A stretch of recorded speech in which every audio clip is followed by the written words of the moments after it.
মানুষ নিয়মিত নামাজ না পড়াকে কুফরি আর শিরকি মনে করে না, অথচ রাসূল সাল্লাল্লাহু আলাইহি ওয়াসাল্লামের যুগে সাহাবারা নামাজ ত্যাগ করা ছাড়া অন্য কোনো অপরাধকে কুফরি মনে করতো না।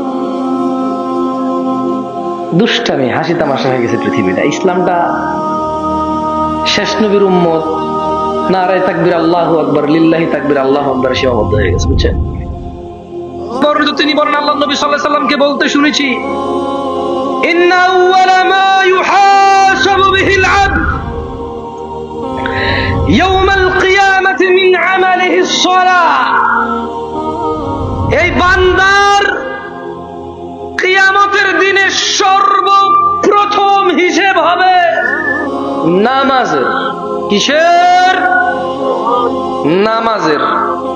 ফাইন সলুহাত, অতএব যার নামাজ নিয়মিত ঠিকঠাক থাকবে, ফাকাদ আফলাহা, সে নাজাত পাবে, ওয়া আনজাহা, সে নাজাত পাবে ও সফল হবে। ফাকাদ আফলাহা, সে সফল হবে, ওয়া আনজাহা, সে নাজাত পাবে।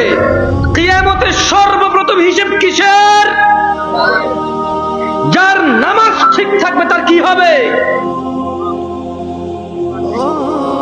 বলতে ইচ্ছে করে না ভাই? বলেন, দেখেন, হয়তো মুখস্থ হয়ে যেতে পারে আপনার, হয়তো কখন আপনার বাচ্চাকে বলতে আপনার কাজে আসবে, কারণ বলা তো যায় না আরেক ওয়াজ পর্যন্ত আপনি বাঁচেন কিনা, কারণ ওয়াজ ছাড়া তো আর ধর্ম শিখার কোনো জায়গা নাই আপনাদের। এটা সহজ না, বছর একদিন একবার আসর থেকে রাত 2টা 3টা আওয়াজ বাজ, এটা সহজ না ভাই। যা করার আজকে কর ভাই, পারবো না প্রতিদিন আসতে, এটাই তো ভালো। ফাইন সলুহাত, যার নামাজ নিয়মিত ঠিকঠাক থাকবে, ফাকাদ আফলাহা ওয়া আনজাহা, সে সফল হবে, নাজাত পাবে। ওয়া ইন ফাসাদাত ফাকাদ খাবা ওয়া খাসির, আর যার নামাজ নষ্ট হয়ে থাকে তবে সে ব্যর্থ, বিপর্যস্ত হবে। তাহলে কিয়ামতের সর্বপ্রথম কিসের হিসাব হবে?